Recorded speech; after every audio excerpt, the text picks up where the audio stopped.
Tim, let's just take this at face value, lay out the trades, and we can argue about whether it's really going to happen. But, you know, a big drop in the dollar sounds like it's supportive of everything priced in dollars. So stocks, real estate, Bitcoin, gold, the list goes on.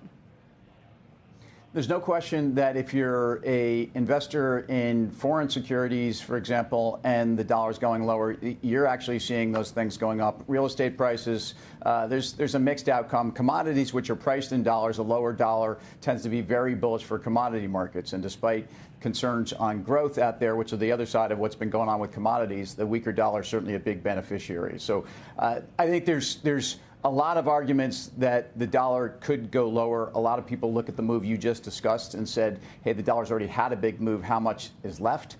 And I think if you take a dollar chart back to pre-COVID, we're kind of right at those levels. I think, you know, post-COVID policy and dynamics with the rest of the world certainly had the dollar having a big rally. But then if you go all the way back to the financial crisis, kind of post-crisis of '08, this has been a 15-year dollar bull market. And an argument is that there's still room lower to go on the dollar. I actually think that there could be. Yeah, I was going to say, if that's your view or if you're sympathetic with it, what are the trades or investments to make around it?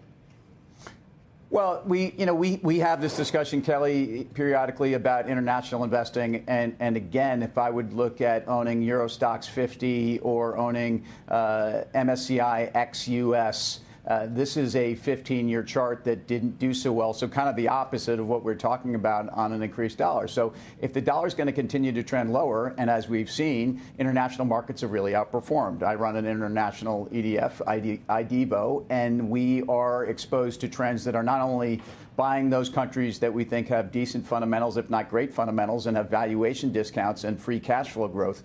But we own some of those subsectors that we think are going to perform very well with a weaker dollar. And that does include not just banks, but it includes industrial metals. It includes global miners. It certainly includes gold. I mean, gold seems to be the all-weather performer here for a lot of different scenarios, but weaker dollar is also great for gold. So I continue to like that. I like copper. Copper, which quietly, despite the fact that Dr. Copper is supposed to be a gauge of kind of economic growth, even at a time when we have some questions about not only U.S. growth, but global growth, copper's near all-time highs. And again, that's a great 15-year chart if you look at it over time. And I think buying integrated miners like BHP, Rio Tinto, but a Freeport-McMoRan, these are names that we are long either in the fund or I am long personally, and I think they are well exposed.